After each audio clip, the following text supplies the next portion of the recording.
বাড়ি থেকে পালিয়ে যায় একজনের সঙ্গে। তো সে ওদেরকে আগরতলা নিয়ে যায় এয়ারপোর্ট থেকে, কলকাতা হয়ে ভাইয়া আহমেদাবাদ চলে যায়। তো আমাকে বিকালে আমাদের থানায় কমপ্লেন আসে মেয়েদের বাড়ি থেকে। তো আমরা ইনস্ট্যান্ট গঙ্গানগর পিএস, আমাদের ধলাই ডিস্ট্রিক্ট।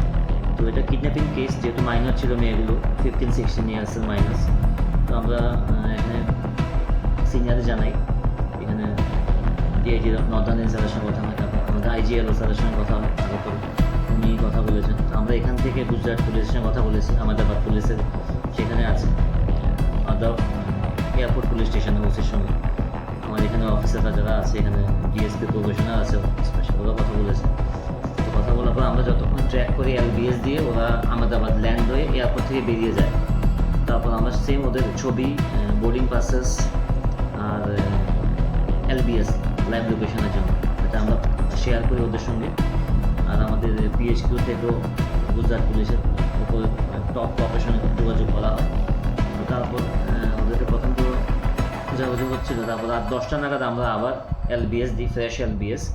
বাস ওখানে ওটা ফ্রেশ এলবিএস পাওয়ার পর 8 ঘন্টার মধ্যে আদব পুলিশ স্টেশনের যে অফিসার ইনচার্জ আছেন, উনি টিম নিয়ে ওদেরকে ডিটেন করে একদম থানায় নিয়ে চলে আসে।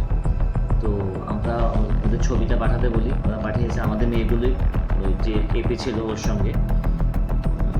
তো এখন আমরা পরশু রাতে ছিল, তো কালকে সকালে আমরা অলরেডি পাঠিয়ে দিয়েছি আমাদের স্টাফ আইও আর ম্যান কনস্টেবল সহকারে। কালকে সকালে ফ্লাইটে আমরা ওদেরকে কলকাতা পাঠাই। কলকাতা থেকে রাতের ট্রেনে ওরা এখন গুজরাট যাচ্ছে, কালকে সকালে পৌঁছে যাবে। পৌঁছার পর ওদেরকে কোর্টে প্রডিউস করে ট্রানজিট রিমান্ড নিয়ে ভিকটিমস আর আসামি সহকারে নিয়ে আসবে। স্যার কার মাধ্যমে গিয়েছিল এখান থেকে?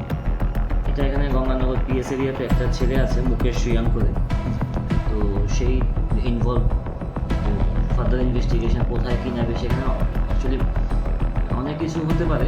মেয়েরা আসতে চাইছিল না সেখান থেকে, ওদের বাবা মার সঙ্গে ভিডিও কলে কথা হয়েছে, আহমেদাবাদ এয়ারপোর্টে পৌঁছানোর পরেও কথা হয়েছে। মেয়েগুলো আসতে চাইছে না, বলছে ওরা কাজ করবে সেখানে।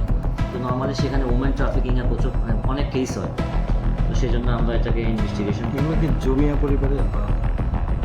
ওইদিকেরই, তো ওরা একটু ফাইন্যান্সিয়ালি একটু উইক থাকতে পারে। 3 জন মেয়ে ছিল, 15, একজনের 15 আর বাকি দুজনের 16 করে, 16। স্কুল পড়ে হয়েছিল? না, ওরা স্কুলে পড়তো না যতটুকু আমি জানি। আর তাদের সঙ্গে কি আরো কারো পাওয়া গেছে? না, 3 জনই আপাতত। এটা কেস নাম্বার 4, 2026। এখানে আমরা একটা কিডন্যাপিংয়ের সেকশন লাগিয়েছি, section 137 clause 2 and section 143 clause 5 BNS. 43 হলো মোর দেন 1 চাইল্ড থাকলে আমরা 43 লাগাই। তো এখন আইও নিয়ে আসতে বাকি ইনভেস্টিগেশন অ্যাক্সিলেট হবে আর কি। তো এটা গুজরাট পুলিশকে আমরা অনেক ধন্যবাদ। আর ধলাই পুলিশও স্মার্টলি কাজ করেছে, পিএস অফিসার্স, আমার হেডকোয়ার্টার অফিসাররা। Plus I am very much thankful to Ahmedabad police, specially OC airport PS Ahmedabad and OC আদব পিএস আহমেদাবাদ। ওই এরিয়া থেকে কোনো আগে কোনো মেয়ে মিসিং আছে কি? এখন না, আমার কাছে এরকম ইনফরমেশন